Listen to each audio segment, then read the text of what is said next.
Sound that you're hearing tonight is brought to you by New Glory Craft Brewery. Plug. You just heard an Ubadank West Coast IPA. I know, it sounds delicious. Let's give it a sip and see if it is. It is! Rejoice! Well, We're there's back a razor blade in it. at Black Sheep and Bad Apples. Is that from Risky Breweries? It's not. I like New Glory Craft Brewery is what it's called. Yeah, New Glory. Yeah, it's they'll definitely be taking on a risky beer soon. It'll have like cayenne pepper and gunpowder in it. It'll be a good one. So this is Black Sheep and Bad Apples. Welcome, guys. I'm gonna go ahead and introduce myself. Lauren O'Brien is the host. I would like to thank Sean first and foremost, the king of the castle here at Fourth Corner, for having us, producing us, and just being all around just a real sexy man. Hell yeah. Thank you, buddy. I was going to get a picture of myself for the wall here pretty soon. Yeah, you should. You should get it like very, very like pop art where it's like 3 colors. I was going to do... Okay, yeah. Yeah. I could see that. I was going to say that or just me laying on a couch. Ooh, naked. Not What Just about on a the pair- poker table? Ooh, I like Poker that too. table's perfect. Sexy With lounge dogs out. standing around, Sam. sitting around it. Welcome back to the podcast, buddy. What's up, y'all? Yeah, how you been? Oh, pretty Yeah, good. it's good to see you. What do you think of this poker table business of his? I mean, it's kind of nice to sit around for the podcast, to be honest. Like, Yeah. Oh we yeah, got, like, definitely. the table in Nude front of us, photos. but it doesesn't make a bunch of noise. It's comfy to lean against. Yeah, I like it. You And know, it feels like an it's actual poker. studio now. Yeah, it feels real. Yeah. Mr. Dacey, Now. how you been? Oh, I'm doing very good. Would you want to take nude photos on top of this poker table? I did, You did already. but you guys weren't here for that. Okay. That was just something I do on my own That's time. fair. I could Yeah. quit leaving the key around. Yeah, well, that'll be another I have conversation to a have. So, All right, cool. if you guys remember last week, we talked about the Grafton, the ship that was later shipwrecked, looking for argentiferous tin on the Auckland Islands, south of New Zealand, in sub-Arctic temperature. But before we get to the story, I want to begin tonight with something brought to my attention. Sam, thank you. Among many things that I may be pronouncing wrong, I was informed after the show last week that I had been calling a schooner a schooner. I'm not sorry. And in fact, I'm not even going to make a promise to change my behavior. I'm going to allow myself the liberty of either correcting it while we go or just, kind of fuck it. Either way, the boat they were on was a schooner, whichever, which crashed. And rather than recap the whole story, listeners, go ahead and just listen to the First podcast one, before yeah. this. Yeah. So the ship of the Grafton crashed upon the Auckland Islands during 1863. The men had made a small camp and later a hut, and had more or less found a comfortable living situation under harsh sub-Arctic weather. They had a large store of provisions that they had packed off of the onto the Grafton for a 4-month adventure, and had reclaimed it during the shipwreck. So also at this point they had been at sea for about 2 months and 5 days, or rather they had been in total away from shore 2 months and 5 days. The difficult part in establishing that last week is just, it's like due to the fact that not everything written in Raynal's book is in the same timeline as his diary. So his diary was written on the island and utilized in his book that was written later. So his diary provides a good account of what happened, but in the book he kind of narrates the story more or less and kind of uses the diary to act as a reference point. So yeah, I'm going to do my best to kind of keep timelines going, but again, it's kind of hard for that reason. So something that had been omitted from his descriptions of items recovered from the Grafton had been an inkwell and paper. Raynal, being the second in command, was obliged to take notes. Specifically, they were second in commands were required to document when they had left, where they were going, if they arrived, when they arrived, and what the weather was like during this entire time. He was the record keeper, and his job forced him to write every day, which is why he's got the diary and such. On their stay on the island, Captain Musgrave would write in his journal every 2 weeks or so, documenting the journey that they had taken. The men, quote, agreed that in case misfortune pursued us to the end and condemned us to perish in this isle, the last survivor should enclose our 2 diaries in a tin box, which he should conceal under a cairn of stones in front of the door of our hut. Then, at all events, if the crew of any vessel land on shore, they would be sure to examine the pile and discover the deposit, and our compatriots, alas, perhaps not our contemporaries, would become acquaintances with our melancholy fate. So they kind of make an agreement here, like if they're all like gonna die, they're gonna take these books and store them in a safe place so that people can discover their story later on. Yeah. So the men regularly went out on their canoe looking at the island and acquainting themselves with it. Some of the images they conjure in their descriptions are actually very resplendent. Just go into the Google Images and look at some of the views that they were likely to encounter. Tall precipices, wide, gaunt fingers of sea protruding into the hard, verdant cliffs. As beautiful as the island was, the ruggedness of the Auckland Islands should also be well regarded, because it's very rugged and just fucking terrible there. One morning, Moosegrave, George, and Harry all decided to go on top of the mountain. They had built their camp at the foot of the mountain, if you'll remember, and they had intended to climb it. It would give them a great vantage point with which to see the island. Raynal, however, was recovering from his illness, but was still mostly bedridden. Alec, as well, had fallen sick and remained with Raynal during the other men's excursions. Raynal's personal account was that Alec had spent the last few weeks overexerting himself, felling, dragging, and cutting to length the wood that they would need to build their hut, and as such his fatigue, Raynal theorized, had caught up with him. After enduring some very thick brambles and very thick black mud, the men of the expedition found their way to the rocky base of their final ascent. The adventure was not without its dangers. With steep cliffs and narrow ledges, the men were a long time struggling for the summit. When they had finally reached the top, they were able to see the entirety of the archipelago.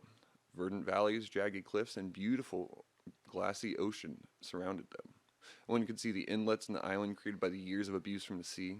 The archipelago was dotted on the exterior with little islands. The image of vast, unending sea was a haunting image, a reminder that though they were comfortable enough in their circumstances, their lives were going on out there in the world, and they were stranded away from it. They continued to explore and map the island and found a group of cormorants, inhabiting the island. They would fly in flocks, diving at the water. If you remember in our previous episode, Raynal brought his gun because he thought he may need it as a diversion. His way of creating fun was shooting ducks. Quoting from the last episode, quote, he had thought to leave it, but if given the opportunity to amuse himself with shooting ducks, he wanted to bring it with him. I'm not liking this guy. You're not liking him? No. Well, I mean, it's like He just went down a notch. it's the middle of the 1800s. Yeah, well. I mean, admittedly, he's French, so he should probably be afraid of guns, but he also spent a good amount of time, like, out in the Australian outback, like, rocking the mines out there, so I'm sure he's had to use it more than once. As long as he's eating the ducks, that's all. If he's just sport shooting them, that's kind of weird. Yeah, that's what I thought, too. But he took up his gun and he fired 2 rounds into the flocking group of birds, of which they were able to retrieve 26 birds. Dang. They, looking to explore a bigger variety of food, had tried eating them. Despite their oily taste, they found them more tasty than the seal. Yeah, no kidding. Yeah, no doubt. Also, they use seal and sea lion, and I'm not sure if there's a difference in the way they say things. I feel like sea lion would be good. Yeah, because I know they describe a real big sea lion at one point, but then they also describe the ones around it as seals, so I can't be sure which they I are. also Or if think they're penguin both. would taste good. Well, and don't sea lions eat seals? So they kind of are around each other. Really penguins. Yeah, They eat well, seals too, though. I just watched a thing on it, but yeah, no, sea lions will come up to that whatever that sea island or seal island is, where all the seals are on that rock or whatever. The sea lions come up and start chasing around, grabbing them. And oh, stuff. shit. Yeah. They usually get the babies because they can't get away too fast. They're Well, soft and tasty. You learn something new every podcast, huh? So, after arriving back at camp, the men plucked and hung their birds high in the trees, where the flies, beaten by the wind, could not go. Seeing plenty of fresh game, the falcons soon came into camp. The hopeful carnivores swarmed the camp, sitting in the trees a distance away, waiting their opportunity to take prey that seemed to just like out on display for them. It was like window shopping for these. Well, luckily the men in camp realized this before any of the falcons could take advantage of such an easy quarry, and thus the falcons had been defeated in their plans. It was the 5th of March when they had completed their cabin. It consisted of a table for writing, some lamps made of seal oil, sailcloth, and their tin preserve cans. The lamps are made of seal oil, sailcloth, and their tin preserve cans. They had also made some beds, a few benches, and more storage chests, which were utilized as tables for cooking and writing. Quote, but it was not enough to provide for the material needs of life. Its moral wants also claimed our attention. Assuredly, we had lived together since our shipwreck in peace and harmony. I may even say in true and honest brotherhood. Yet it at times happened that one or the other had yielded to a fit of temper and let drop an unkind word, which naturally provoked not less a disagreeable repartee. Or repartee? Probably repartee. But if habits of bitterness and animosity were once established amongst us, the consequences could be most disastrous. Continuing the quote, we stood in so much need of one another. Was this not demonstrated in the erection of our hut, to which each of us, according to his capacity, had contributed his best? It was evident that we had no strength except in union, that discord and division must be our ruin. Yet man is so feeble that reason and self-respect and even considerations of self-interests do not always suffice to keep him in the path of duty. An external regiment is necessary, a strict and formal discipline to protect him against his own weakness. And so, it was at this time Raynal brought the idea to Musgrave and the crew. They would need some sort of chief of the family, or head of household, or like king, some sort of authority. Authority and order were needed, and rather than having a, quote, master or a superior, end quote, the men created a position of, continuing this quote, affectionate condescension of a father, or rather of an elder brother. So, like, they want somebody in charge to, like, kind I'm of your be like, daddy. I'm bigger than you, little bro. I'm going to tell you what's going on, and everybody's got to get on his team because he's the big brother, the captain, or whatever. So, quote. I just picture a bunch of French guys all like gather around and be like, no, I'm the daddy. No, I'm the daddy. Well, all these guys are from different nationalities. Ah, yeah, there's alright. French, Norwegian. I believe Harry is from England. Yeah, and So the there's- English guy thinks he's in charge. I mean, yeah. I think Musgrave was American, but I was that getting makes mixed sense, reports too. on that last episode. So, but it's ironic because the American is the leader. Anyway, his duties would be one to maintain with gentleness. Oh, this is in quotes. His duties would be to maintain with gentleness, but also with firmness, order and harmony among us. 2, by his prudent advice, to put aside every subject of discussion which might lead to controversy. 3, in case any serious dispute arose in his absence, the parties were immediately to bring it before him.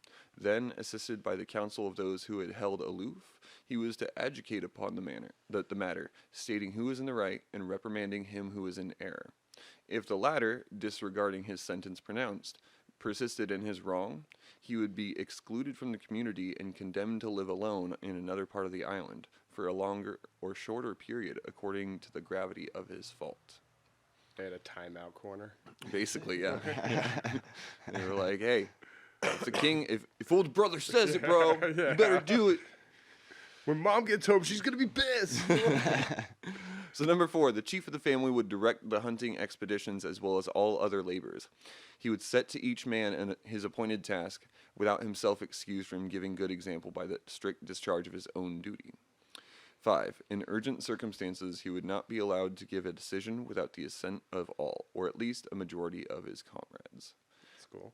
So the first 5 rules are pretty fucking cool. They're really they're not tough in any way, but they're understanding, But it was like after they wrote these 5 rules, Raynal was like, wait, hold on. What do you guys think of 6? The community reserves to itself the right of deposing of the chief of the family and electing another if at any time he shall abuse his authority or employ it for personal and manifestly selfish purposes. So, they all agreed that should go in the thing. Yeah. Can you guys guess who they voted in as king? This is captain. Captain. He's just like, everybody's following his lead at this point. They're just like, you seem to know what you're fucking doing. Yeah, you so, got a plan. Go for it. We'll let you know if you fuck up. Yeah. So, I wish we had that on our rule book. which one? The last one. Well. Anyway, being that Harry and Alec can neither read nor write, the men made use of their time by creating a sort of school in their spare time. All the men spoke English well enough that they could spend time in the evening teaching each other how to read and write. Through their common language, all the men Though their common language was English, all the men also spoke other languages. Raynal offered to teach his native tongue, French. While they were teaching Harry and Alec, George would learn mathematics because he's a dumbass. It seems the class helped the men also become closer, seeing as how they could all switch from student to teacher and teacher to student. During this time, the men also took to creating board games for entertainment. Musgrave created a solitaire board and some cards, and Raynal created a chess set and eventually dominoes. I was hoping for like Monopoly and Clue and stuff. Yeah, it's not that fun at board games. King of Tokyo. King of Tokyo! Plug. Plug.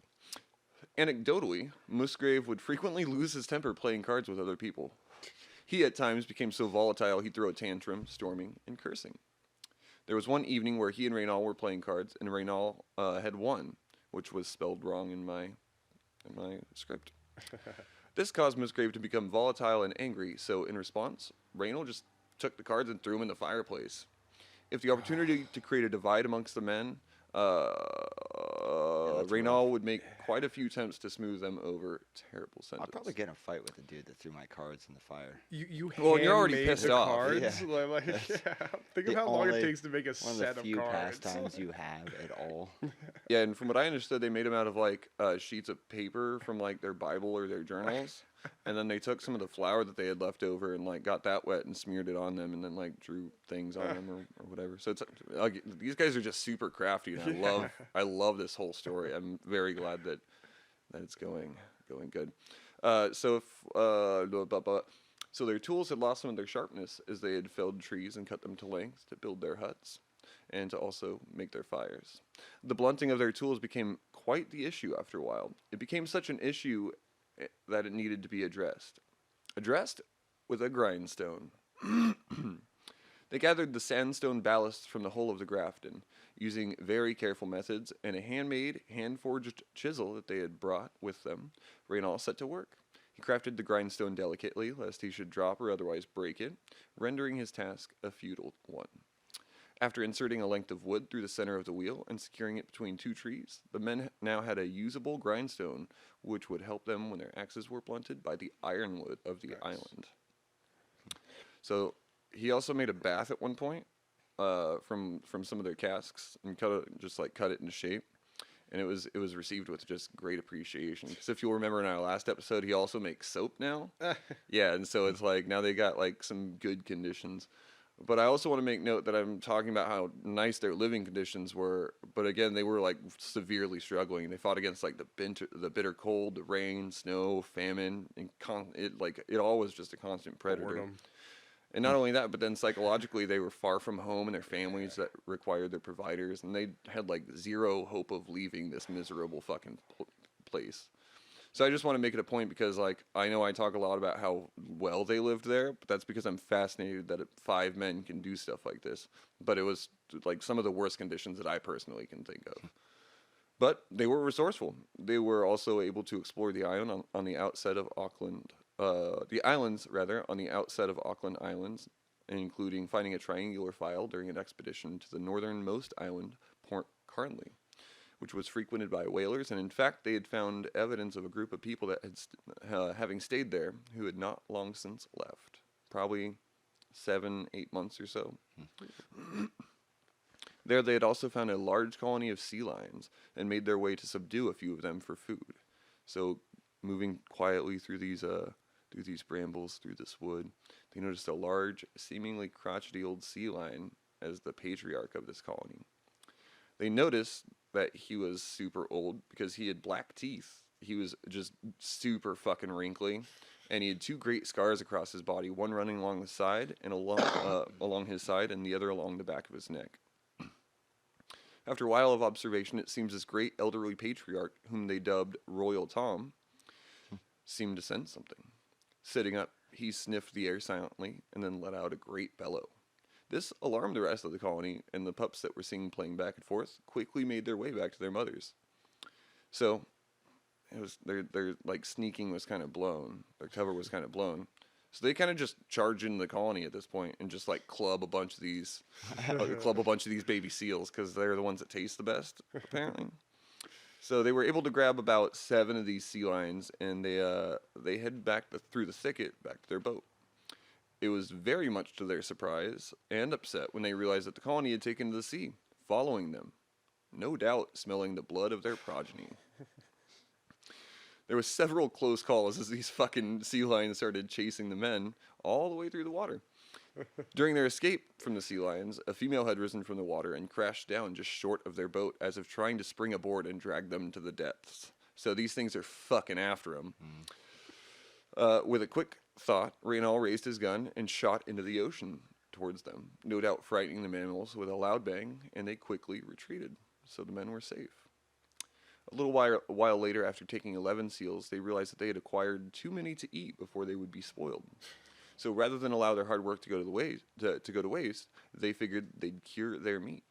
If you listen to the last episode, you know that they had retrieved salt from the wrecked Grafton.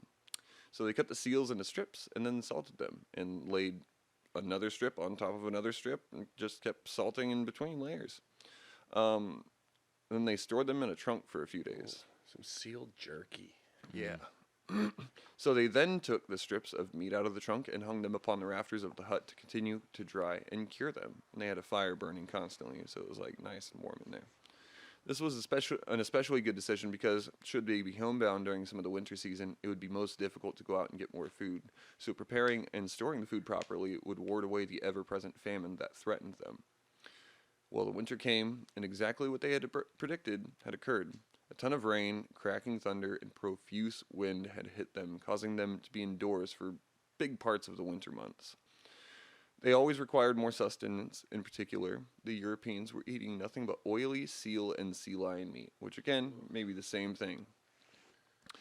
Quoting Raynal's book, though, Wrecked on the Reef, quote, "But the exclusively animal diet to which we were condemned, besides that it was repugnant to us on account of its oily savor, was unwholesome for the Europeans accustomed from infancy to a mixed diet in which farinaceous food, which is like starchy potatoes and stuff like that, and vegetables occupy not less an important place than meat," end quote. So like they're pretty fucking fed up with all this goddamn seal meat. And it's completely understandable. It's like if you were just to drink We've been eating grease. seal chops for months. Yeah, I'm over it. Do you think it's like steak or fish? every day. Yeah. Well, like a grease, like if you could get pizza grease on a steak, that's what I imagine it would be like. Sick just thinking. Yeah. So, Raynal is kind of like talking about how all these European people are just pissed off that they don't have any fucking vegetables to eat, in particular starches. So, they made several attempts to eat different types of woody, grassy, and root vegetables on the island and found none of them satisfying except for one. Quote, "The heart of the stem was composed of a pulpy, sugary substance intermingled with woody fibers, which, it was evident, would require some preparation to render them edible. We gave this plant the name sacchary. The men, having made a homemade grater, would would grate this plant and fry it in seal oil, which was satisfying to some, but not tasty for Raynal. So, Raynal had another idea. If you could take the sugary plant and leave it in some water for a little while, with any luck, you might be able to brew some beer. Yeah. That's so interesting. Fucked Your up mind on would the go there. Like you're struggling to survive, and then you're just like, you know what? I could make beer out of this. Well, not unlike the soap proposition, the other men thought Raynal hilarious for proposing such an idea, which the soap went amazing. So, like, this might be a pretty fucking good idea. The men also thought, though, if he could brew beer, then perhaps they could distill brandy. It would be a sweet reprieve to have a form of alcohol on the island. They could celebrate and enjoy themselves and drink in the evening. They could sanitize wounds and dressings as well, so they could make bandages and stuff. So, like, I'm definitely not opposed to drinking.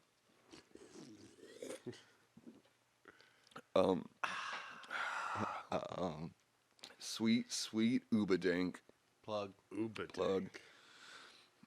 So, I get knocked down. takes a whiskey drink. Takes a brandy drink. Takes a brandy Cider drink. drink, Because it's even the only lager thing on the drink. island. After a short time of preparing their beer, Raynal actually had a change of heart. Quote, "Then I repented of my design of brewing beer, for if, instead of contenting ourselves with that innocent liquor, which we succeeded in procuring alcohol, I foresaw with alarm the fatal consequences of the abuse of it, which sooner or later would inevitably take place." You know? And so, like, he sees that, like, Musgrave is pretty volatile. He sees that, like, they're already kind of cussing at each other, and, like, they're doing their best to keep cool, but even, like, a little game of cards will throw people on edge. So he's like... Throw him off edge, right? Yeah. No, not Raynal, but Musgrave. Yeah. I mean, I don't know about Raynal. He might be speaking, like he's like, "Oh, I never partake of the thing." Story, so. Yeah, exactly. He's gonna make himself look good. So I don't really know. But he abandons the project and allows the fermentation process to go bad, to deliberately remove any kind of uninhibited behavior on the island. These guys, as we can see from their arduous survival, have created a brotherhood on the island, and with minimal arguments have been successful in surviving for so long. It was in no small part by the help of Raynal that quite a few arguments and issues were avoided. As mostly reasonable men, I could see the men behaving pretty decently after a couple of drinks, but again, you know, unrestrained anger and Musgrave when he's not drinking.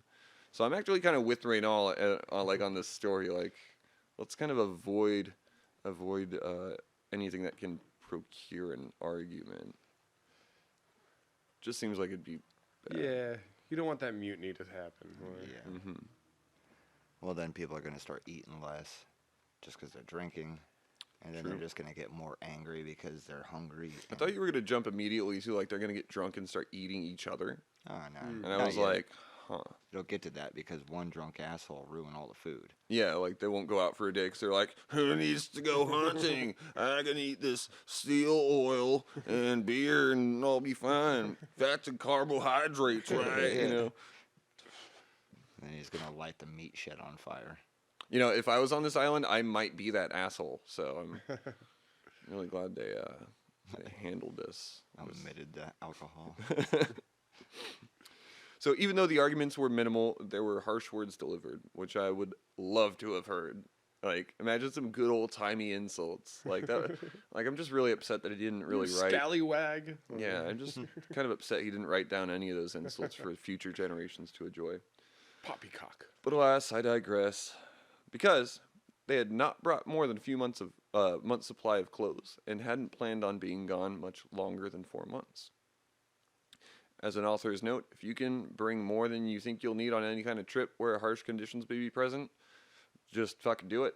This includes a few days of food and water, maybe some matches, tent, tarp, I don't know. Whatever factors may contribute to you being stuck and surviving in a place, I encourage you to just go and be safe, because that's definitely what saved these guys. And, you know, there was a lady a couple of years ago here in California who got stuck in a bunch of fucking snow for like a week, and she was called in, reported missing, and she just brought enough food with her to chill because the plow had come by and pushed a bunch of snow on her, and so she just was able to chill there and live on her resources and stuff. So it's just always a good idea. That happened in like right by the Donner Pass, like just a couple years ago. Yeah, it might have even been last year. That's why it might be. Yeah, I think I was thinking about that. Yeah. Yeah, and so again, crazy. just yeah. Yeah, I met a guy in Tahoe who was stuck in an avalanche in his car on the highway, along the side of the lake for like 12 hours, just driving home. Yeah. just headed home from work, like just got hit by an avalanche. Yeah, and so like if you know it's gonna get cold, just throw an extra sweater or blanket in your car. You know, if you think that, you know, the snow might do some crazy shit, even if you don't, maybe throw some Lunchables in your car. Yeah, you should know, always just- have a little emergency kit. Yeah, because again, like granola that. bars. Excuse me. Because again, that kind of preparedness is really what Yeah. saved these guys. But we're gonna continue with our story here in a few minutes. We're gonna take a short little break. Do you guys have any thoughts on the? On So what's how going long on? have they roughly been out there now? Well, Approaching 6 months. yeah, where we're at right now is probably about 6 months or so. The timeline's gonna jump a little faster the later we go through the story. Actually, I'll redo our next part, which is May 1st, so in exactly 6 months. Yeah, so, well, 6 months and a couple days. Something Is like this when they get the Waffle House? Yeah, this is when they build the Waffle House. Okay, all right. They harvest the ironwood syrup. Nice. And they also get new Nudie Mags. Nudie Mag. Nudie Magazine Day. Yeah. So with that, we're going to leave always our a good listeners day. in suspense for a break.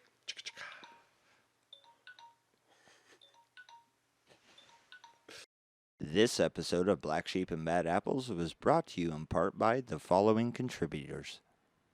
Fourth Corner Studios.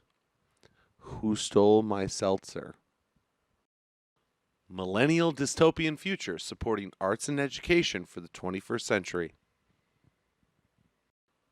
COVID-19, ruining your religious ceremonies for the last 3 months.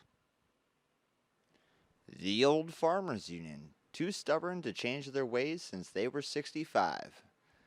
I shot my goldfish! Really big pine cones. And by viewers like you. And we're back after a very lovely discussion of how Joe won't date any woman who hasn't gone through Motley Crue. Each one of them. Yeah, each one, like they've got to go through all 5 of them. Well, I don't count drummers as part of the band. Right, yeah. And Yeah. then Sam, Mr. Piano Sam, played us some lovely music. It was a nice little lounge break for us. So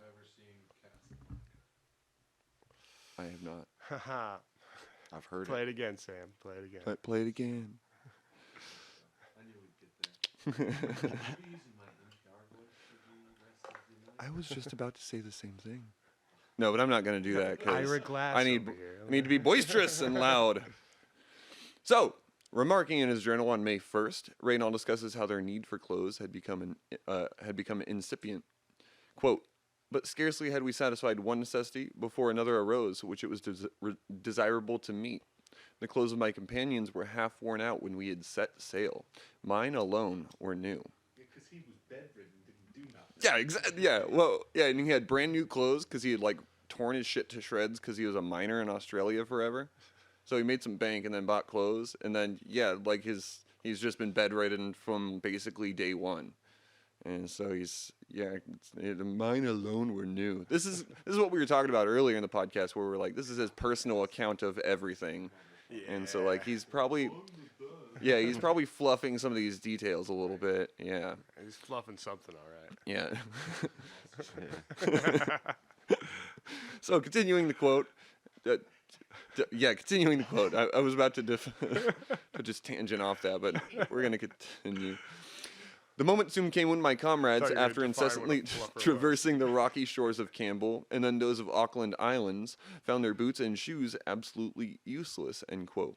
He goes on to discuss the moccasins that they had made out of seal leather because their boots had just like gone to shit again because he hadn't done anything, so his boots weren't too bad, but everybody else's had just like gotten obliterated by the rocky. And who wants to wear boots like every day? Nobody. Like, well, and it's some- wet as fuck out some there nice too. casual So shoes just for the day, like actually, I wonder how they didn't get like trench foot or foot rot or anything like that. Because salt. oh, good point. Yeah. Because these guys they were fucking their shit up due to the constant humidity and the fact that the leather was uncured. The leather that they had made their moccasins out of. It was uncured, and it rendered the shoes just like super unsuccessful for the harsh stones and the constant moisture. And at a certain point, they ended up turning green, and and they didn't give like they gave like zero. They gave like zero protection, but they also gave off horrible smells. Oh, Now it's oily seal leather. Yeah, that's what I was like. How seal leather shoes? I don't even. That's not like alligator boots. That's. It's got to be like it's got like a fishy, but also just a rotting meat too. Like a meat with substance. It's like if steak had like a fish smell and then was rotting in the sun for like 3 days. Why didn't they just Well, You can use piss and smoke. I mean, you're it's the clubbing a 18, baby it's seal the every day or 1850s so, or so just keep making 1860s. new Like they're ones. not they're not super. I mean, they're crafty, but They're fresh moccasins, day to day. Yeah, yeah. They're like They- slip-ons at that point. Yeah. Well, and again, this is month 6. Tanning hide is something. This is like an old tech skill for us. I was also So gonna we're gonna get to that. add to with the amount of seal that they use for everything. I just have to imagine that they all just stink. Like They're just like they are just putrid acne for because the days. the They the all smell lanterns. Like you just busted open a fresh seal skin Yeah. full of hot Because all their all their About to get punched in the fucking meal. yeah, all their lamps are made out of seal oil, and I can only imagine the smell of burning seal oil. not to mention You like know, they're and- eating it constantly. It's as if bacon could smell worse Yeah. than rotting fish, I think. Like, That's kind of what I'm getting from this too, because like if you remember in the previous episode, they described it as like not a pleasant flavor, and I don't even talk about rendering the seal oil really. Like they don't have rendering facilities. They're not. well, they do know how to render it into an oil, but not to like distill the oil into something that's separate from just the fat, because that's basically what it is. Yeah, because they call it So. It was the drive to explore the island, the need to have good shoes, and the amount of skins that they had acquired that made Raynal think to utilize these resources. Luckily, the ironwood upon the island, that which their hut was built of, seemed to have a large amount of tannin. Utilizing the bark on these trees, Raynal had extracted the tannin via a tea. In another container, he had harvested the lime from the shells of the mussels that they had extracted and eaten from the sea. After burning the shells in a fire, Raynal set to work. Utilizing the alkalinity of the lime, Sam's waving his hands. He's a smart guy. He's a smart guy, yeah. But I think he fluffs some of this. Like, this might not have been his idea, which he claims a lot of credit for in his book. Yeah. But it is his book, so... It's like dude's like, hey, why don't you go get some tannin and some things? And he's like, oh yeah, oh yeah, You can do that. And he just that's started right. jotting it down. And like, wait, Hey, I how see you do- writing in that book a lot. Are you great giving me ideas credit? today. Like, yeah. Yeah. So, utilizing the alkalinity of the lime, he allows this, and he's very, very long-winded about this. I'm just trying to get to bare bones.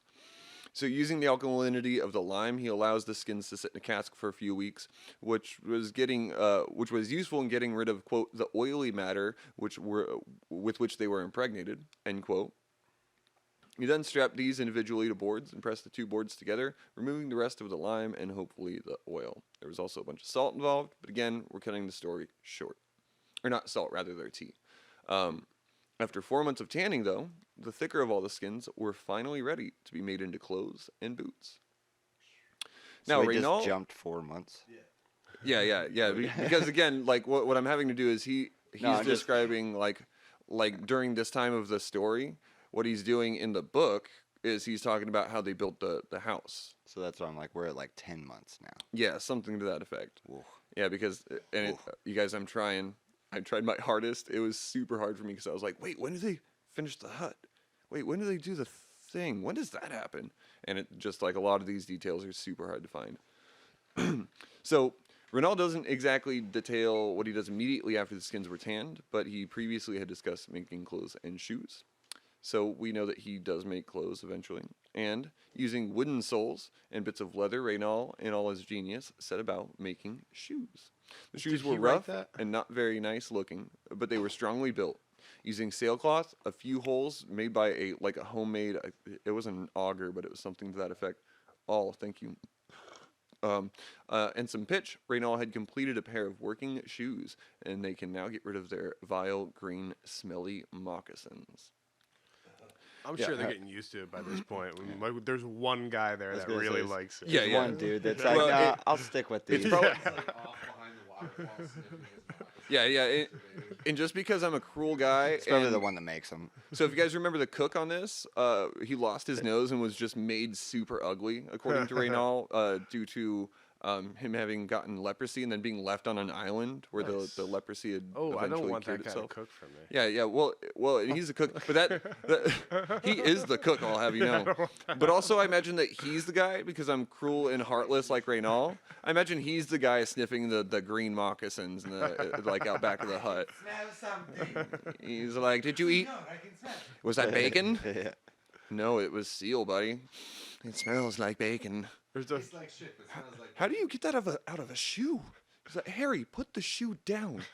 Throw it in the fire. There's a real famous story of the first assassination attempt of Rasputin. Was some crazy lady with no nose with like a 15-inch dagger that stabbed him into the stomach. Holy fuck. And he would always just be like, "Yeah, the bitch with no nose that tried to stab me." Oh, shit. She's terrifying looking too. Holy fuck. Well, that was... Didn't they try and kill him like a dozen times? Yeah. Oh, the assassination of Rasputin is one of the most interesting things. Like he drank like so much poison. He was shot, stabbed, and like then he was just kind of like moving around, kind of dying, and they kept thinking he was alive more, and they like bash his head in. Yeah. They all had to do it secretly and throw him in the river without any of the czars knowing. Wasn't he like also drinking poison to avoid getting poisoned?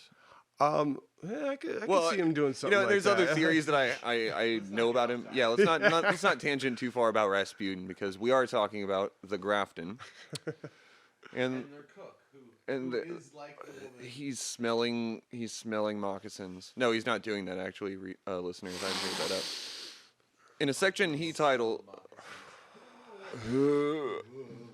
section Raynal titles "The Value of Work," he discusses how, if not given the task of survival, the men could and probably would have given into the harsh circumstances of their position. Quote, "Work! It was then that I felt its value, its virtue. What a blessing from God! How great our happiness, that man, possessing intelligence and imagination, and so many active faculties, can find in work their proper food. Without this bridle, whither should we not wander? Without this resource, we should inevitably fall victims either to a shameful and senseless lethargy, or to the most hideous vices." Talking about the beer. A little dandy. Yeah. He's fluffing. "We admire the harmonious laws by which the world is governed. For my part, I admire especially that law, not less harmonious, of necessity, which stimulates labor, and of labor which satisfies necessity, whence comes the result of a healthy, honorable, and happy life. I admire it from the tranquil viewpoint of the philosopher, and I love it, I bless it, because it has saved me." Nerd. Nerd. Did this guy start a religion after this? I mean, he's French. He's kind of a cunt. Yeah. And I mean, I see what he's saying because, you know, if you were to like edit out all the shitty, arrogant sides of what he's saying is like, thank God we've got work to do because work is giving us food, which makes us think that we can do more work, which is helping us get more food, which is, you know, and he's like, Yeah, we've but got he's this sitting there perpetual writing cycle. it while everyone else is doing the work. Because saving is important, otherwise I'd murder the fuck out of all of you. Exactly. And I would eat you until you were bones. Yeah. Because he's French, and I assume all. Add words, extra words. Yeah, and like I assume that he says this because like most French people, I don't know this for a fact, but I'm pretty sure most French people are cannibals. So like he's definitely like, let's eat seal, pretty close to human. Not That's what quite like, I human. keep thinking about like So- going to grab a seal, and I feel like it would be a lot like grabbing a kid in a duffel bag, like a burlap sack. Yeah, Like grabbing I can see that. that. Feel like he'd be like moving around the same way. Like, Well, and that's Got like teeth on one. yeah. well, that's why they beat the fuck out of them with their cudgels, which I later learned are just clubs with like big round. Yeah, cudgel. Thank you. Yeah, did I say cudge? Cudgel. Oh, cudgel. Yeah. And then yeah, Raynal brought his gun, so like yeah, it's really good that they're not just like trying to draw. Raynal brought his gun. Keep Raynal your brought a hand gun. on your gun. Don't you trust everyone? But yeah, he brought his gun too, so like they didn't have to carry off seals. They just had to beat the fuck out of them, and most of the time just shoot them in the head. But I digress. I feel like it tastes good. May 21st, a snowstorm passes over them because May 21st is the southern hemisphere's winter. They awoke with a beautiful, snowy landscape. This eventually became a cause for concern as winter hardened over the island. The quote, sea monsters, meaning just, the mammals in the bay. The sea monsters had been gathering in the bay, which had made the men excited. They, the men, had been having a difficult time finding the seals and sea lions on which they depended for sustenance. In short order, winter had commanded the seals and lions to migrate to better waters. So the men were left without their biggest dietary staple. Having some foresight, they had dried meat, but since the oil within the seal meat hadn't cured as the rest of the meat, the food was left with a rank, stale fish taste, which the men found very unfavorable. Oh, dude, I'm just trying. Oh, like rancid oil. Well, and that's why I think the green moccasins are like particularly to be highlighted, is because like the cured meat due to the oil is fucking rank and terrible. These are wet moccasins that you wear every goddamn day that are, again, in his description, dude, it's yeah. Well, thankfully the rains came and allowed the snow to melt around them. As the conditions improved, they decided to go in their boat to find more food. On June 1st, they were on the hunt for seals and sea lions. While observing empty beaches where the marine mammals had been so plentiful not but a few months ago, Captain Musgrave gave a yell across the small boat. "Do I hear a seal's cry?" Thankfully, they had just reached the entrance of the West Channel, which meant that they had not far to go if they wanted to take quarry back with them. They were, in American English, they were probably a mile and a half away, 3 miles away from their spot. So, in a canoe, yeah. So, yeah. Well, this is the inlet, so it's very well protected. But yeah, it's the ocean basically. It's fucking freezing, goddamn cold Yes. water. They probably don't have life vests. They certainly don't have Definitely not like fucking that. wetsuits. No, You take a swim, you're probably gonna get sick and die. well, I think the average days during like the spring and fall, from what I can determine, they were like -3 degrees. So it was like living somewhere up in like the Alaska region. I'm not going to claim to know too much about Alaska, but I imagine it's like being somewhere in there. And so like even during the day, it was fucking frigid.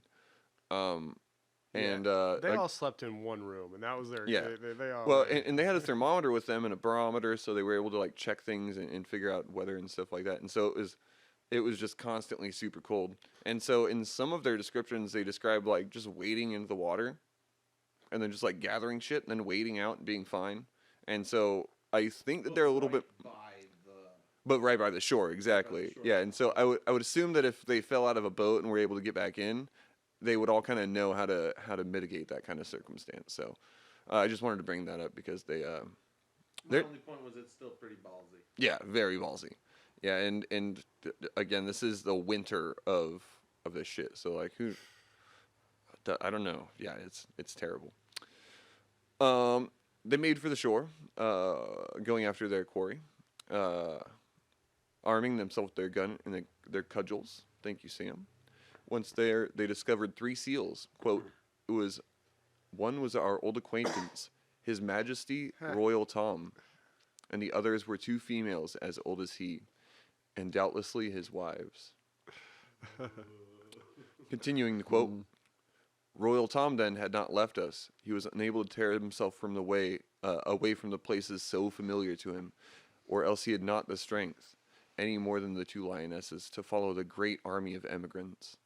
He had abdicated his power, let us suppose, in favor of some young lion, his descendant, who will have conducted his people into regions more propitious, out of reach of man, the enemy of his race and the murderer of his children.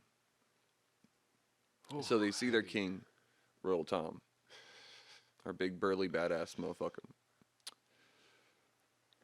And Royal Tom saw them and started advancing towards them. Quote, it cost us a pang to kill these poor animals, and particularly the old lion, whom we had always respected, but necessity pressed us, hunger threatened us, and we could not recede.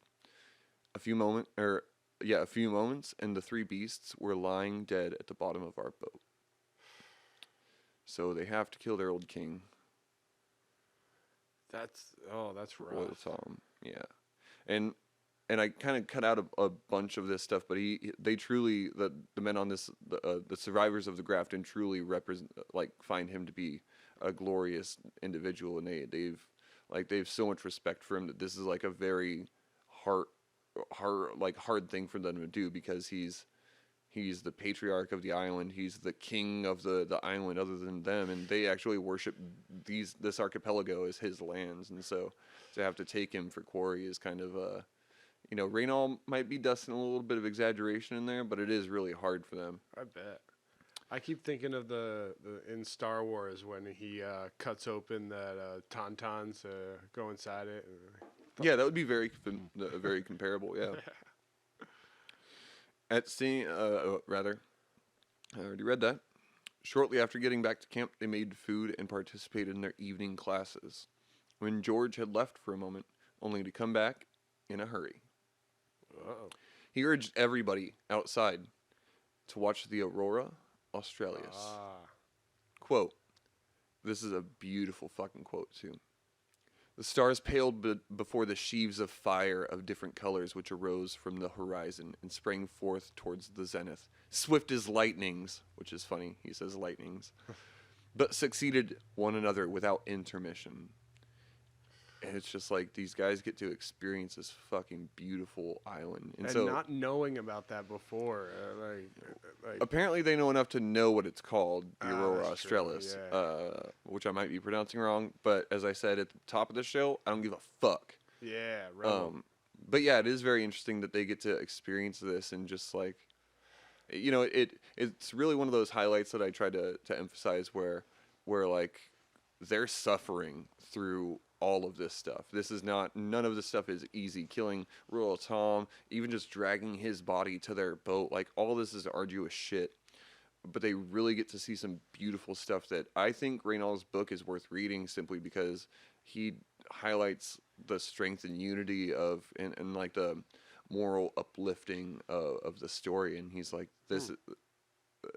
like, it was bad, but we had it pretty fucking good.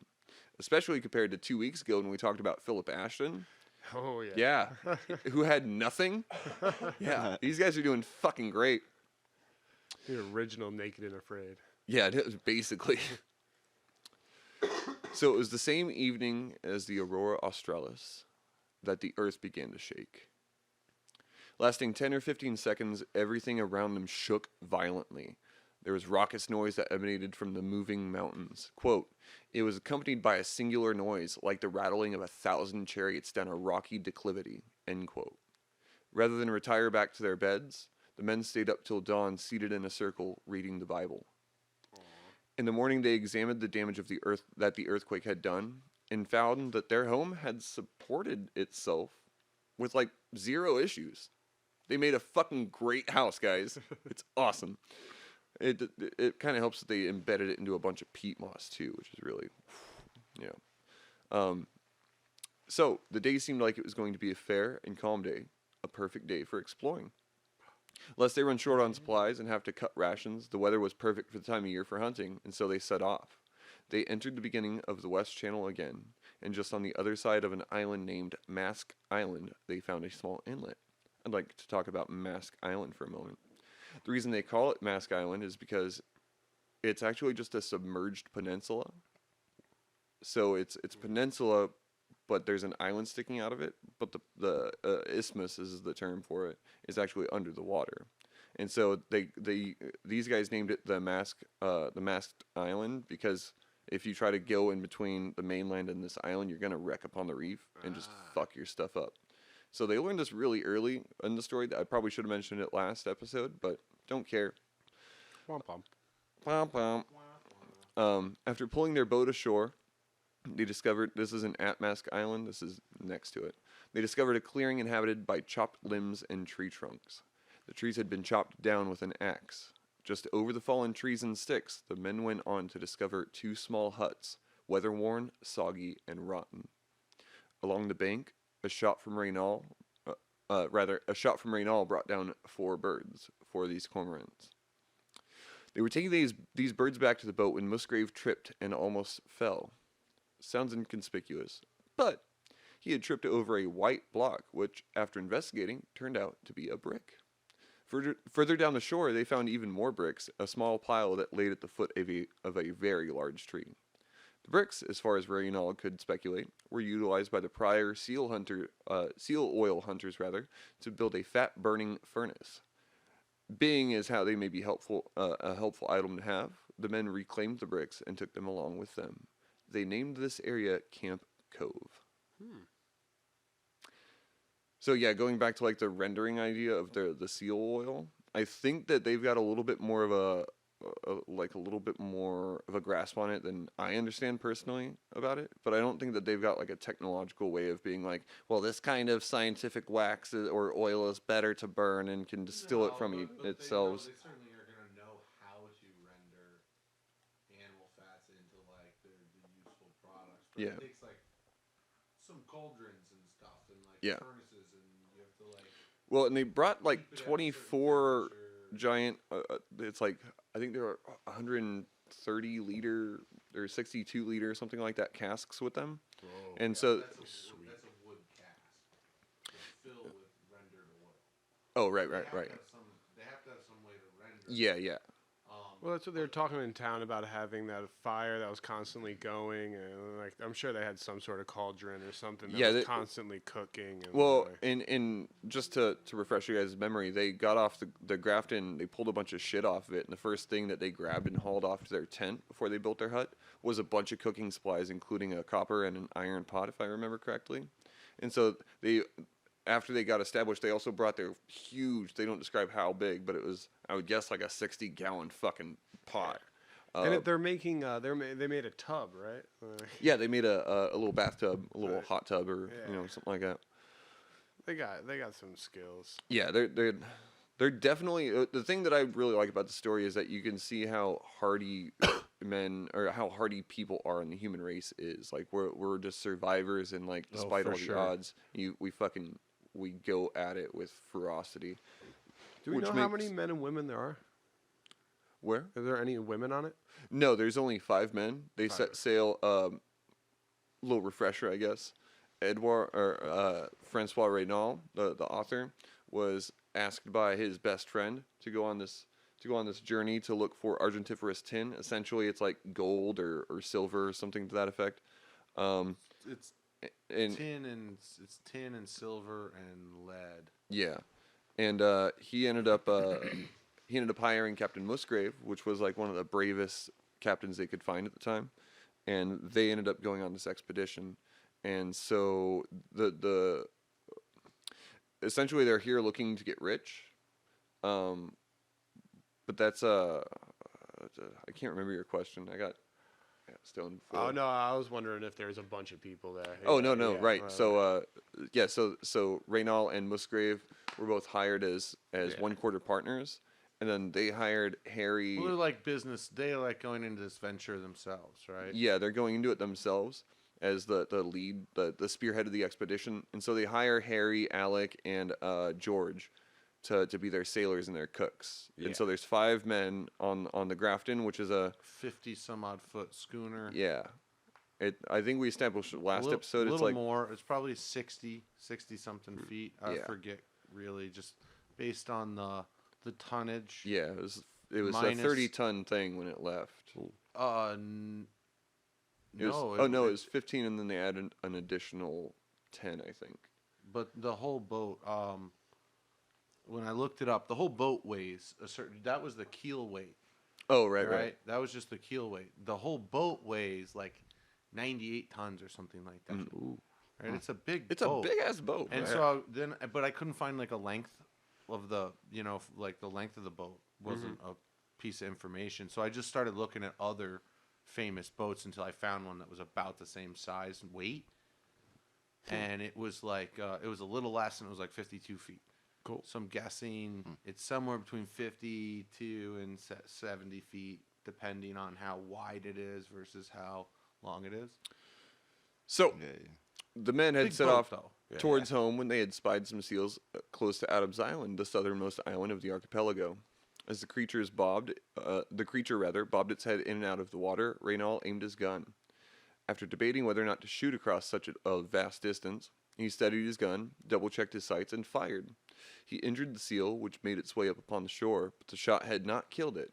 It lay stunned and shocked on the beach when the men came close to shore. They quickly dispatched the 500 or 600, quote, weight seal and put it on board. I think that means pound. As they did this, they came across some pieces of a ship. A large fur rudder and a portion of a ship's yard were resting upon the shore. Was this an indication of other people on the island? Were these recent crashes or just pieces of ship brought to the island from some far-off wreck? They did what they could to create a very large bonfire, that their smoke might signal somebody else on the island, and they could bring somebody else. But they waited as long as they could, and they found that nobody turned up, and finally they had to call it and set off back to camp. Now, normally they don't get back to camp much later than sunset. They arrived 4 hours after sunset this time. So they waited for a very long time. It's winter. It's -3 during the day. Yeah, and so it's very cold. 20-degree temperature swing. It's fucking cold. Yeah. And they're on the water. Well, sounds like our intermission. Good time to take a break. Alarm. They're cold and on the water. Cold was a dark on and the stormy water. The captain said to the first mate, "Mate, let's take a break."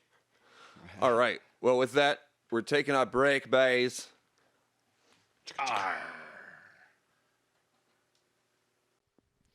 MC Escher Ladders. Have you ever wanted to go up, down, upside down, and all around? Order MC Escher Ladders for all your artistic construction needs. Murder turtles. Have you ever wanted your adversaries to be killed very, very, very slowly? Consider murder turtles. Seal a seal. Vacuum seal bags big enough to seal a seal. Seal a seal. No animals were harmed in the testing of this product. Another way to look at life brings you perspective, a particular attitude toward or way of regarding something, a point of view, perspective, by another way to look at life. Do you love cats? Do you love their crazy antics? But you find it really, really hard to figure out where to see them doing that because you don't own any cats yourself? Well, now there's hope. Now you can get Cats Gone Wild, crazy videos and VHS tapes of cats doing stuff. For just 4 easy payments of $399.99, you can have cats doing crazy shit on VHS tapes in your living room. Here, kitty kitty. Delivery included. Thank you for listening to a word from our sponsors, and now back to Black Sheep and Bad Apples. Ahoy! So, because we all are interested in about what time this is between June 1st and October somewhere. I'm going to say it was June 30th because that was my birthday. Pretty broad window, but okay. I mean, it's the best I can give you. June 30th. It was on my So birthday. after a time, the men October found would be like themselves. spring. After a time, the men found themselves at the end of their rations of meat. They had been reduced just to eating a few morsels of food per day. Despite their attempts to procure more food via fishing, mussel gathering, and searching the island for birds or seals, their efforts were unsuccessful. Their days were spent wandering, weak and weary, through the island. Their evenings passed gloomily. Their lessons and games were little of a morale boost in the face of impending starvation. After 3 days of living in this downtrodden tone, Raynal was finally successful in bringing down 3 cormorants, which they took home and ate. Now, mind you, these were particularly skinny ones, and the birds themselves aren't much to eat anyway, so it's not a big take-home. Alec, whose food had been set aside, rejoined the men as they were finishing their dinner.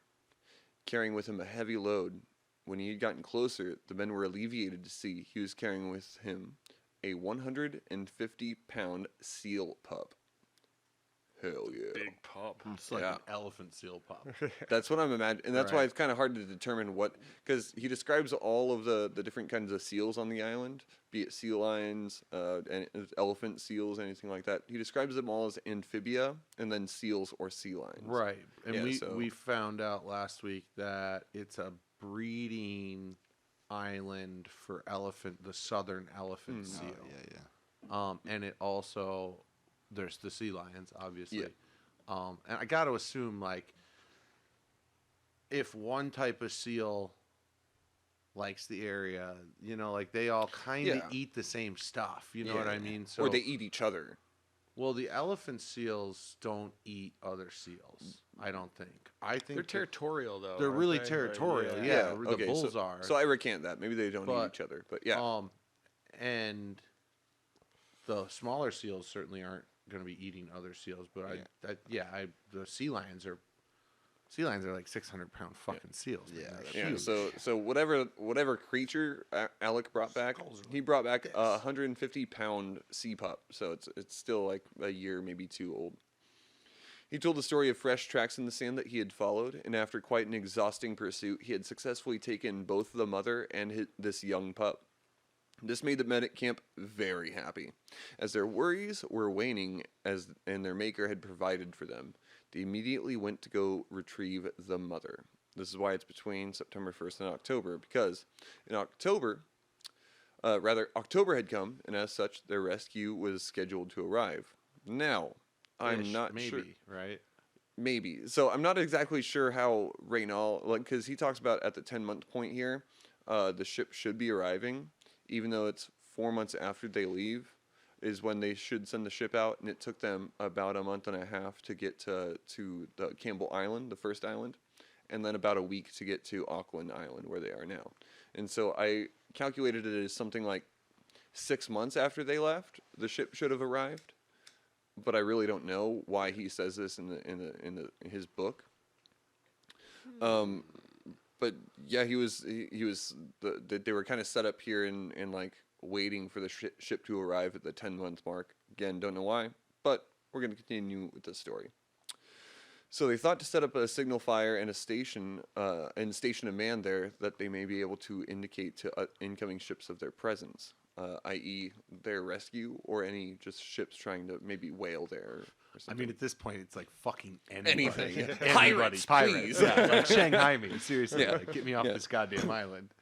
So from there, the plan was to get picked up and navigate the rescue boat to Camp Cove, which was very suitable for a very small fleet of ships to dock, where the ships would anchor.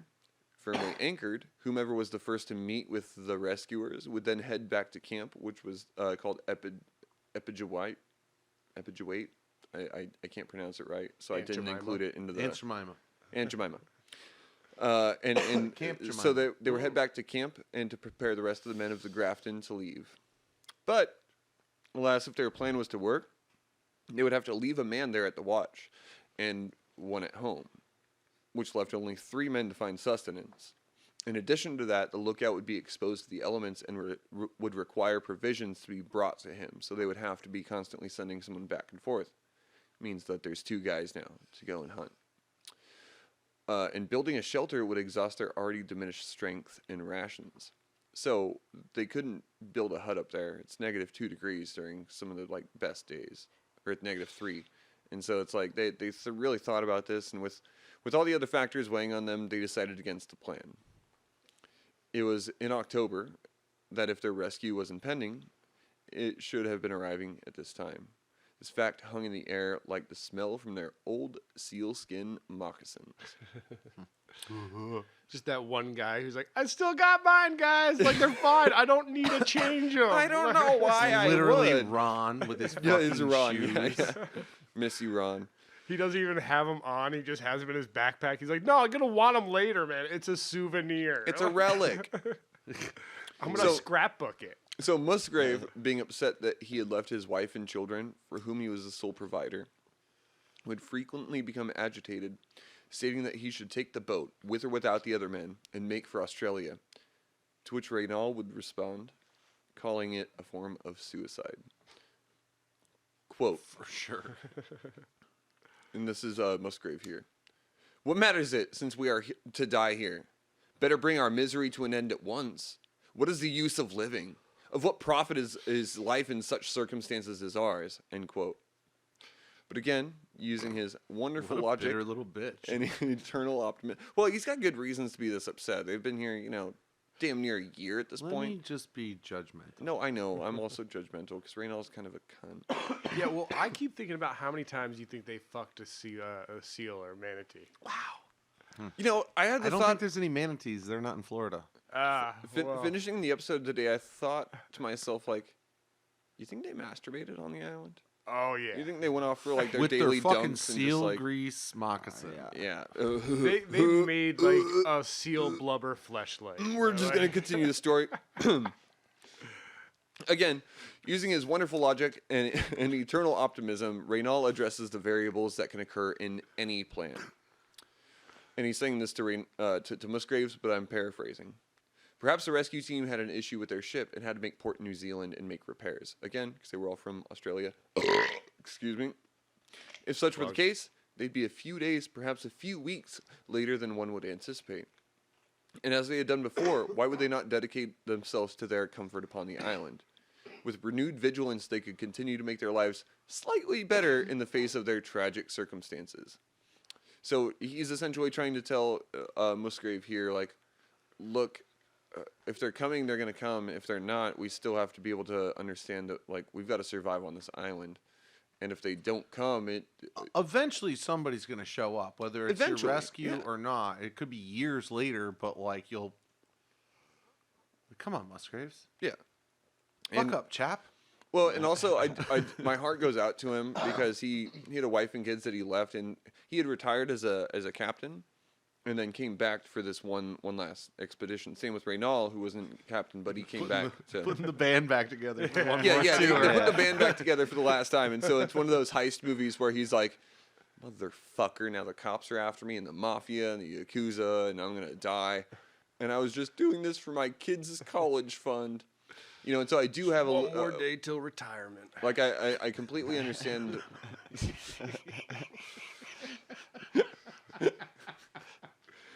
Getting too old for this shit. But so I understand Musgraves is his hang-ups, but he's also kind of being a little bitch because everybody else has got family and shit that they're trying to get home to. I don't know about Harry because again he's ugly. I'm telling you, that's the one who likes it. Like, there's one that loves it, and everyone's just like, "Shut the fuck up, man." So early November brought with it good fortune. Across from their settlement, they could see perhaps a few dozen seals take to the sea to head north towards an island called 8th Island. Can you guess why it was named that? Because that's where you go to get eighths. Yep. As the days passed, more and more of these aqueous mammals were seen, and it also signaled a new hope that summer was quickly approaching. What if they're just butchering like mermaids? Christmas Day was the most Surf and turf, baby. Christmas Day was the most difficult for one of the men of the Grafton, or for all of the men of the Grafton, rather.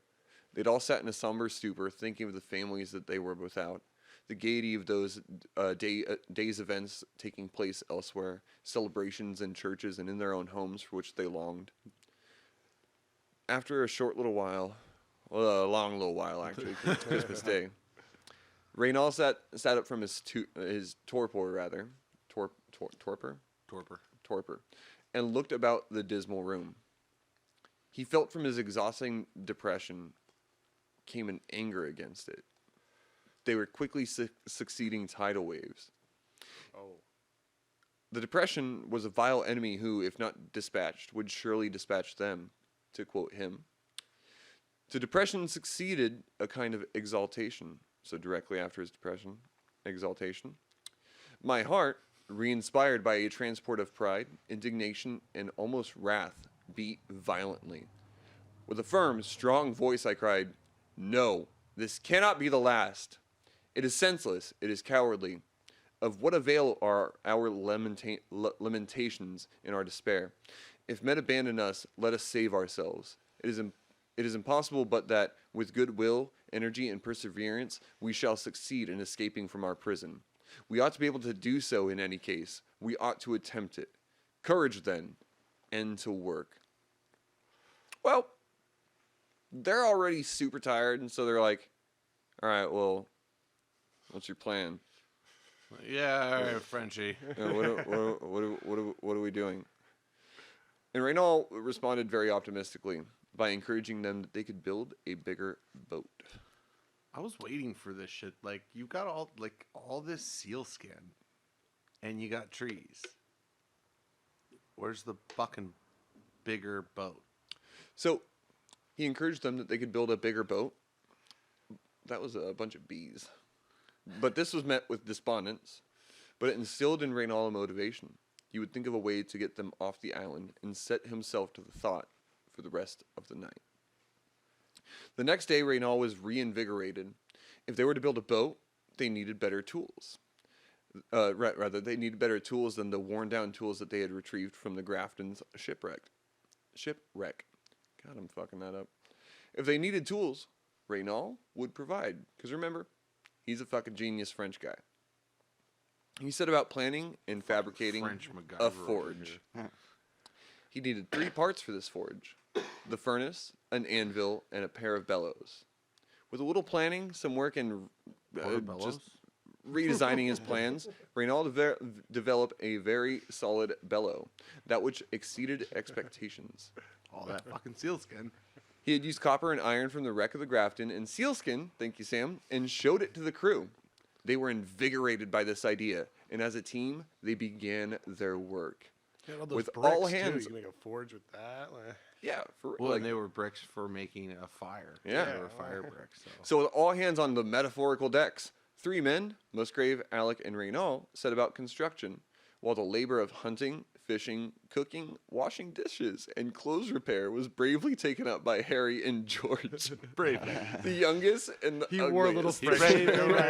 French maid outfit. He loved it. So this is where we're time warping a little bit, guys, so bear with me. During the 7 months of building the boat, 7 months. Alec had the responsibility of cutting firewood for the forge and made sure that it stayed alight. This meant that he had to sleep very softly and check the fire often, but he did not once complain about his lot. Because again, he's that kind of like turgid Norwegian guy who doesn't really say much. So he's happy to just have a yoke put upon him and to drag that shit. So using the I put them down. What's that? I picked things up. I put them down. Exactly. Yeah, that's basically him. So using the bricks retrieved from Camp Cove and copper sheets taken from the Grafton, they began construction of the forge, and Raynal set about making an anvil from a chunk of iron found in the wreck. So they use this copper as kind of like a hood, and then they use the bricks to build the forge itself, and then attach the billows. So the construction of the boat, which would have been from 10 to 15 tons, was not an easy construction. A smaller boat wouldn't get them to their destination, they thought. In addition, they had underestimated the amount of work needed and the amount of supplies needed to construct such a fucking big boat. They're trying to make like a cutter or at least a schooner. It's fucking schooner, man. SCH, like school. Yeah. I feel like they should just make a jetpack with all the like whale blubber. Like, Big Yeah. air bladder packs. Yeah. Well, and also Fucking like hot air balloon. when we think about how big the schooner the Grafton was, they had plenty of planks, but this is about a year after, and so the Grafton planks were waterlogged and they just didn't have any solidity, is what the word they use. And so they needed to gather more wood. The wood on the island, however, was tough, twisted, and exhausting to cut down because it's ironwood. As they began to look at their plan, they estimated their work would take close to 2 years to finish. 3, if the weather was as fickle as it had been during their stay upon the island. Rather than retiring the idea of building a ship altogether, they decided to modify their plan. Raynal, with Musgrave's approval, set about to modify their small boat, the canoe, which in contrast would require only a few months' work to augment it to such a degree that it could be utilized in this sure-to-be arduous journey. They gave it a false keel, which allowed the men to extend the boat by 3 feet in length. They also raised the gunwales a foot, so as to give the ship a greater depth, and, quote, finally, we would deck it. The plan was brilliant, but they couldn't bring all 5 men aboard the journey. The boat was too small, even with augmentation, and even if they could bring all 5 men, it would likely mean that they would have to unpack enough they would be unable to pack enough rations for the trip. Rather, they would have to leave the 2 men behind when they left. They resolved that should the men We'll come perish back for on you. their ship to safety and rescue, the 2 behind would still have the opportunity to be rescued by a whaling boat or rescue expedition. If the boat made it to the inhabited islands, though, the men could send for the remainder remainder of the survivors upon the Auckland Islands. Rather than their usual 7:30 wake-up time, the men resolved themselves to get up at 6 in the morning to start their work, that they might get it done quickly. So their spirits rose, and even Musgrave had been making himself as useful as before they were upon the island. It was during his work that Raynal looked up and saw Musgrave approaching him from their boat. Quote, he moved slowly, and with a face as pale as that of a criminal who had just been caught in a guilty act, with one hand behind him. "What is the matter?" I exclaimed, frightened by his disconsolate aspect.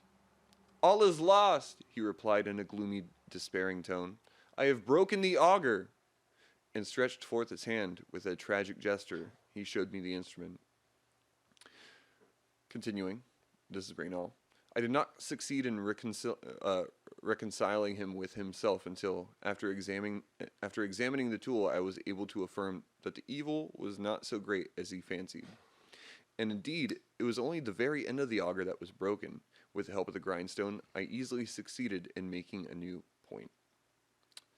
So, Wow, Musgraves is like really at his fucking end. he's fucking like last nerve in this Dude, shit. he's like it's ruined. All I is broke lost! The fucking drill bit. I picture him as a The tip of it, nonetheless. yeah. Piggy from Lord of the Flies, where like he's just that nerdy, like everyone's kind of picking on him, and he's like, "Oh, I don't know, guys." Like, Yeah, and he's also the most experienced, from what I can understand.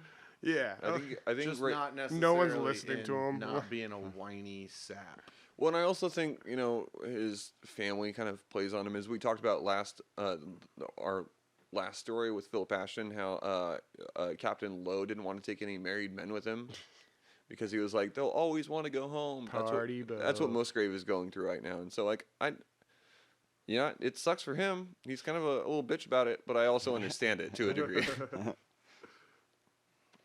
So, as the days began to get shorter and shorter, they had to cut back their work 7 or 8 hours a day. That encouraged them to spend long nights at the forge making nails until 11 or midnight. They would make typically about 50 per evening. Quote, our work being completed, it presented to the gaze, at all events, to that of its Gaze? authors. Gaze, to see something. Our work being completed, it presented to the gaze at at all events, to that of its authors, meaning the people who are making the ship, The big a very parade. imposing appearance. It was a decked boat, 17 feet long, 6 feet wide, and 3 feet deep. Its capacity was 2 tons and a half. It was provided with a couple of jibs and a mainsail in which we could take as many as 3 reefs. All that remained was to launch it. The 12th of July. The men launched the boat into the water, where it bobbed back and forth without ballast. Having planned for it, though, the team loaded the boat with a few pieces of iron, placing them from front to back to the bottom of the boat as ballast, granting it its equilibrium. With the ship now safely anchored and ready to leave, they set about gathering as much meat as they could, hoping both parties would leave well stocked with provisions. When the wind was right and the skies showed favor, on July 19th, 1865, 2 fucking years, Francois Raynal, Captain Thomas Musgraves, Alexander McLaren, these 3 clasped hands with Henry Forges and George Harris. They embraced the men with whom they had shared 19 months with on this island, and departed perhaps never to see one another again. To quote Raynal, we were making 6 knots an hour. The wind was favorable. We knew that at this season it would not fail to blow much stronger, but we hoped to reach our destination before the gales began. The distance we had to traverse was about 100 leagues. With a good breeze, we ought to run that distance in 50 or at the utmost 60 hours. End quote. Hours. So they've got maybe 3 days of sailing. Their ship performed extremely well, and as such, they dubbed her the Rescue, which is also the title of tonight's podcast, in dedication to her, and she was very aptly named. Don't swim. They Take were- the dinghy. Yeah. They were covered in a storm as the first evening came. With hail and snow and bitingly cold wind, they began to get worried and took in their sails. The night proceeded to dawn with a similar weather pattern, and the evening brought with it a large wave. It bashed over the top of their craft, soaking all the men and spun the ship, quote, round and round like a top, end quote. Like, I know this ends well because we're listening to the story. I still have anxiety for these guys. Like, No, the book just like washed up on shore. As they lamented their last moments, the ballasts, which had not moved, righted the ship, and rescue did her job. On July 23rd, the 5th day of their voyage, they saw land. Stewart Island was several miles north of them. Just north of that lay New Zealand. In their dismal state of depression and despondence, it was kind of lifted, and they were a little bit elated. The wind died, though, and despite their best mood, they had no motivation to row towards land as the storm came in. They had spent so much time and energy to create the ship, to man it and direct it this far, that they were quickly becoming fatigued. And this is just speculation, but I would say that they were really close to starving, or at the very least, like, severely nutrient deficient. Because as they get towards the end of this, it's like they haven't eaten fresh vegetables in 2 years. yeah, and so like I'm Yeah, They but you don't can just have always vitamins. eat your moccasins. Plug. green risky pistols product, Risky. green moccasins, Is that trench foot? just Is it as good seal as grease? just as good as steak. Jerky like shoes. So, quoting Raynal in his book, at daybreak we united all of our efforts to loosen sail anew, and at 11 in the morning we entered Port Adventure. It was the 24th of July, 1865. End quote. With bruised and battered bodies, they maneuvered through the port, disheartened by the lack of signs of society. But further in, they saw a small creek, quote, fringed with huts and gardens. With a few people moving around the quiet village, a Newfoundland dog, being walked by his owner on shore, began barking. They touched down on shore a little while later after being coaxed by the man on shore, and a crowd came from the small village and built around them. The crowd was astonished at the ship and the bedraggled men aboard. Alec gave into his exhaustion and, I quote, swooned, end quote, at the activity. Yeah, so he literally just fainted upon arrival. He's like, I'm fucking safe. I'm good. I'm done. Well, Catch yeah. me. Yeah. Where Musgrave and Raynal had a difficult time answering any questions because they were obviously very bewildered and, again, nutrient deficient. And you haven't seen another person but these three people in 2 years. Yeah. What do you say? Well, I just imagine, like, I went, like, 3 days without talking to people, and I actually went, like, a week without seeing people, and it was just weird when, like, Jay showed back up and there was somebody to talk to. Like, it was just sort of weird. I can't imagine how weird that is when you're, like, there's some lady asking you and you're fucking exhausted out questions of your after, like, 2 years, Well, and you're, like, dying. And of imagine, fucking, imagine you just calculate like 19 months and put that into hours. You just spend that many hours at work, and you just got fucking home. Right. There would be like the whole time. Not where even. You just got to the bar. Like, you just got to, like, you're not even home. Well, we'll say, yeah, well, that's a good point. Yeah. I would think of, like, as soon as you see another person, you're immediately going to the people next to you and you're like, all right, these are the things that we're not going to tell people that we did over there. We didn't eat other people. Yeah, you're at the bar and you're like, okay, so can we just omit talking about this shit? Yeah, cool. We were So- alone on an island. That's the end of it. So Musgrave and Raynal had a difficult time answering questions because they were very bewildered and exhausted. But the three men were brought into a house and they dined on real food. Pork cutlets, a plate of fish, smoking potatoes, and bread. These men ate a few bites, which to their surprise filled their shrunken stomachs quickly, and they were almost struck immediately dead with sleep. Their stories swept through the towns, however, as they traveled. So they made it from this tiny little island back to the mainland of New Zealand. And as they did so, many people offered their services in retrieving the remaining survivors of the Grafton shipwreck. Their petition to the government, however, had been rejected, the government saying that they would review it when they could. However, now in Invercargill, one of the southernmost towns in New Zealand, sorry for the burp, the town itself spent 2 days making a plan because they were pissed off with the fucking government. Nice. After 2 days, they found a ship, provisions, and Thomas Musgrave, a crew, and the owner, and Thomas Musgrave, a crew, and the owner and captain, Mr. Cross, were aboard the boat called the Flying Scud. Now, The Flying Scud. the Flying Scud. Interesting. It's And funny it- because it's not even flying. Well, and it's also significantly smaller than the Grafton, but this was all they could find because there was no ships. Yeah, they just made it in a canoe. So like whatever Yeah, yeah, whatever this boat is gonna do the trick. yeah, exactly. Yeah, yeah. So I want to acknowledge this in particular because this is what really gets me right here. Captain Thomas Musgraves went along, but not as the captain of the Flying Scud, but as the captain of the Grafton.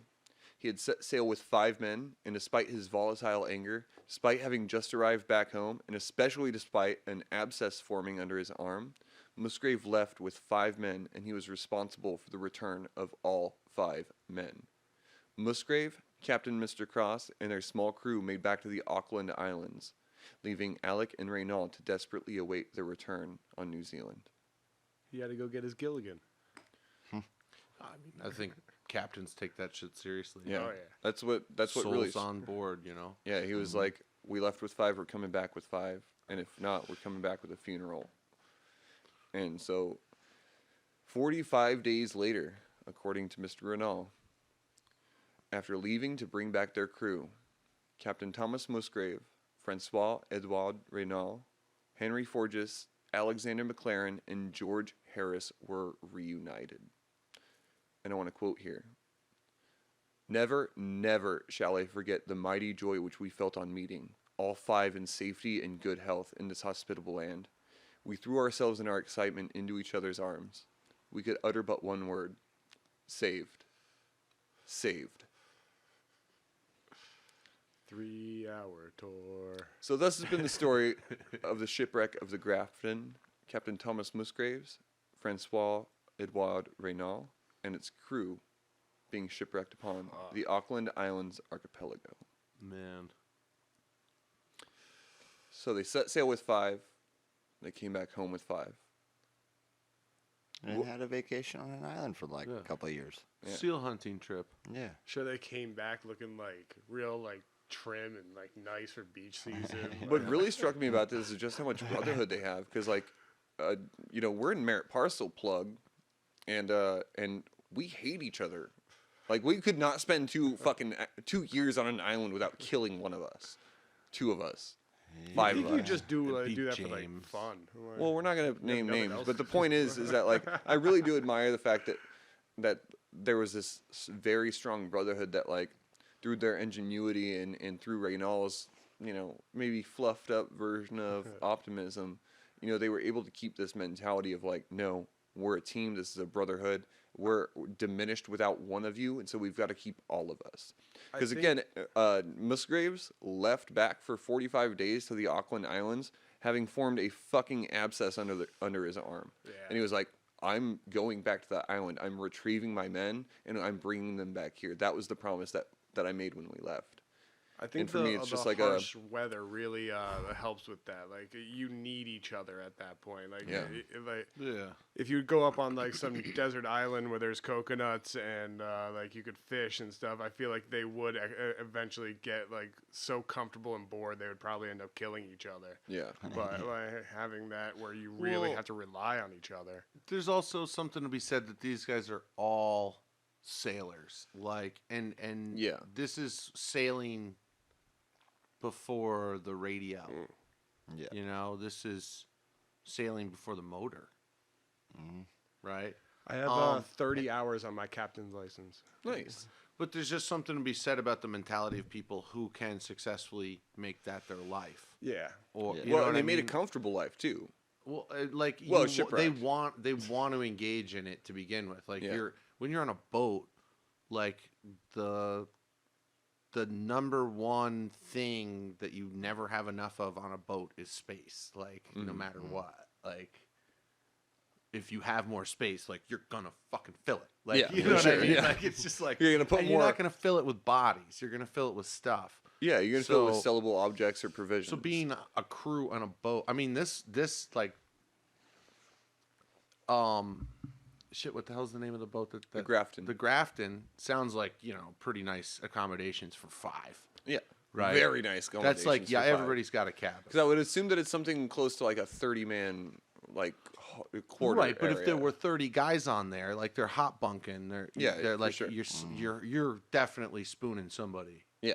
You know what I mean? There's no room. Everybody's in everybody's face, and like everybody's up each other's ass all the time. So you just to want to go do that, you already have this mentality of being able to get along, right? Like you just like people who suck at getting along with other people don't make it as sailors. What I think. Except for pirates. I love that this story has a happy ending, but it's also got kind of a sad ending because they went One out looking guy for didn't Argentiferous wanna come tin. back. They went out looking for riches and seal oil. All they got was this lousy book. All they got was this lousy fucking book, and like, and there's 2 books actually. Thomas Musgrave made his own book, and Raynal made his own book. And he also wrote that on T-shirts and gave it to all 4 of them. Yeah, yeah, but it's just really sad because like, I don't know if they were compensated after they got home, but when they got home, like real life had to kick back in again. And so imagine going through 2 years of that survival kind of shit, and somebody's like, "Babe, you need to go find a job," or you know whatever the 1850s have to do, you know, and it's like, I just literally killed 50,000 fucking seals over the course of 2 years. I can find a job anywhere the fuck I want to. Give me a fucking minute. Like Yeah. that's the millennial in you talking. Yeah, maybe. But I just mean that like that they survived the shipwreck. They survived getting back home, but that was just like the start of the rest of their lives. Most I think Musgraves at the time that they got back was like 31 or 33 or something like that. Right. And so they're still very very young men, and so it's.